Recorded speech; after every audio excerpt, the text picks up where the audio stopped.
Let's talk about babies. There's not as many of them.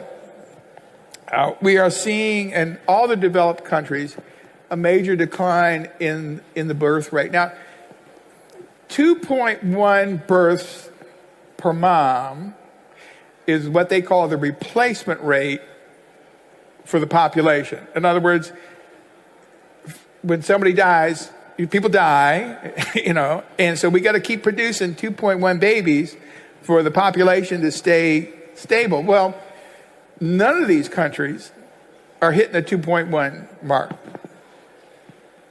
United States is at the top, but look, Spain 1.4, Germany 1.47. Even China is not replacing itself. Here's a post. This just came out. That number I gave you for the United States, it's gone down. This is a headline from the Washington Post on January 20th. It's down to 1.73.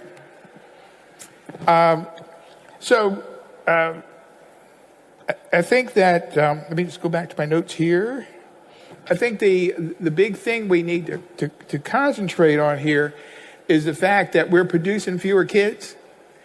And if we're producing fewer kids, because we're in the kid business. But all is not lost.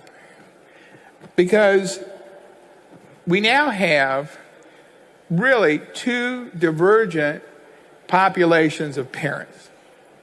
The only area in the developed countries where the birth rate is going up is with women in their late 30s and early 40s. Now, if you're a woman in your late 30s and 40s, you probably have a career. If it's your first-time baby, these are first-time parents. So if you're having your first child in your 30s, 40s, you are probably get your career in place, you made some money. Hopefully you're in a stable relationship. Your husband's making a lot of money. And you have a lot of money to spend on your child because you only have one. These people live in major cities. This is urban centers. Now, here is the ages of first-time mothers in the 1980s. Can you see here? It's mostly like, believe it or not, like 19 years old. Just shoot me now. What was going on then? This is now. Isn't that amazing? Going to go back. And this is now. This is then. This is now. So as you can see, the good news is we don't have young, single-parent moms who are on minimum income trying to raise kids.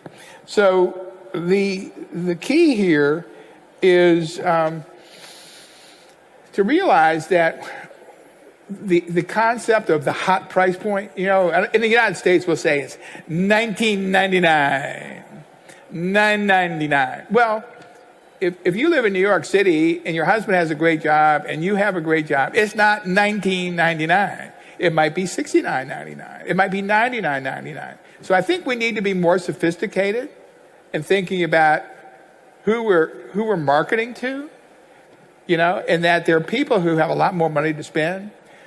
These parents, and so it's a different parent who is in their 30s and 40s and one who's in early 20s.